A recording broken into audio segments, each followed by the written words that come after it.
Here on set. All of them, of course, focusing a lot on Greece at the moment. Greece MPs passing the austerity measures, protesters, though, clashing with police outside the parliament. That's right, and we're going to start by looking at the Greek press, starting with the centre-left paper Tanea, which says, yes, comes out despite the flames and the tears. There you see that striking photo of a historic building on fire, so MPs voting this austerity bill, despite the fact that Athens was the scene of violence. Let's take a look at the centre paper Ethnos, which says a historic yes while the storm rages on within the different parties within the government. And finally, we're going to take a look at the center-right paper Avriani, which says get them out before they destroy the country. So I guess talking about the government there. It's also on the cover of a lot of the non-Greek press. Here on the cover of the Wall Street Journal Europe, which is focusing on that, what was going on within the parliament. There you see a communist lawmaker that was actually throwing a booklet that was containing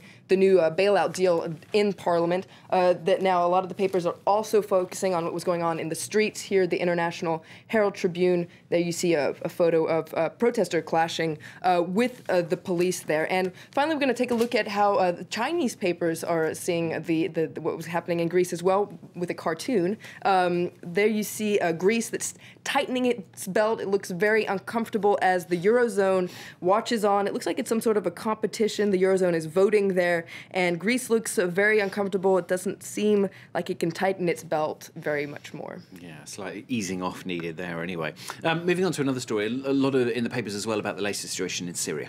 Yes, we're going to take a look at The Independent, which is looking at how events in Syria are actually spreading into neighboring Lebanon. This is a piece by their Middle East correspondent, Robert Frisk, who's reporting from the town of Tripoli, which is in Lebanon, which is 40 kilometers from Homs. It's the second largest city in Lebanon, and there was sectarian fighting there over the weekend between Lebanese Alawites, so that's the party, the Bashar al-Assad is an Alawite, and Sunni Muslims, so who have relatives in Homs. Now, the Lebanese army managed to smolder the fighting, but there was an exchange of gun and rocket fires. Several people were killed, and according to Frisk, there's this dark feeling that Syria's horrors are closer than feared in Lebanon. And you've also pulled out an interesting piece in the Wall Street Journal.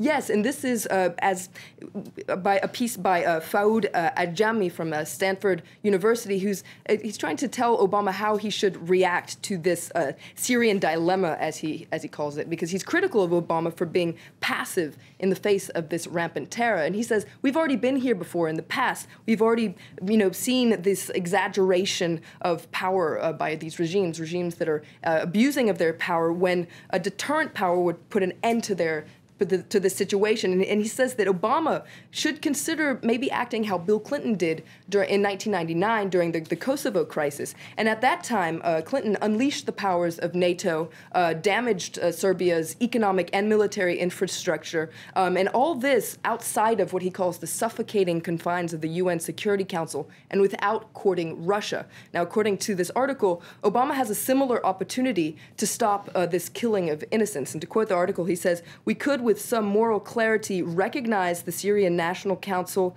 as the country's legitimate government, impose a no-fly zone, help train and equip the Free Syrian Army, and rally the Arab states to finance the whole effort.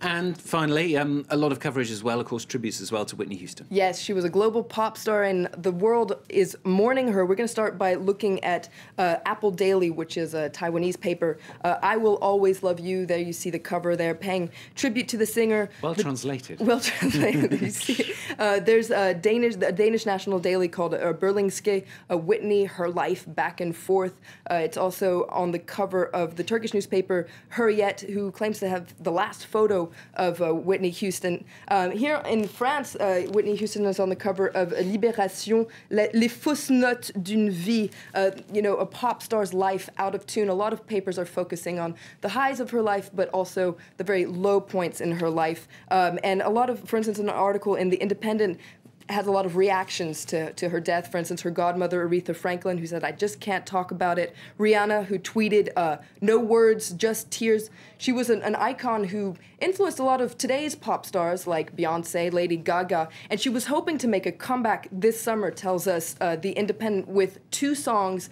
and a movie that's still going to come out. It's called Sparkle, and it's about an overbearing mother of 3 singing sisters whose group is torn apart by drugs and domestic abuse. So unfortunately, it sounds eerily familiar for Whitney Houston. Intriguing watch, I'm sure that'll be. All right, Florence, thanks very much. That's Florence here with the international papers here on France 24.